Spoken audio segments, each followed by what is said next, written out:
Πάρε μια βαθιά ανάσα. Άφησε για λίγο τον θόρυβο του κόσμου έξω από το δωμάτιο. Δεν είμαστε εδώ για να προσθέσουμε κι άλλο βάρος στους ώμους σου.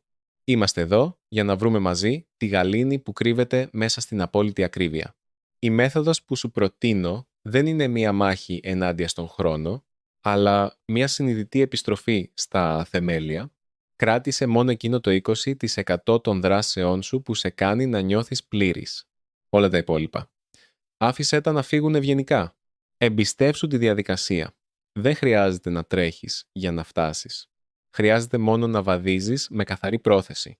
Εστίασε με αγάπη. Δράσε με ακρίβεια. Ξεκουράσου με επίγνωση.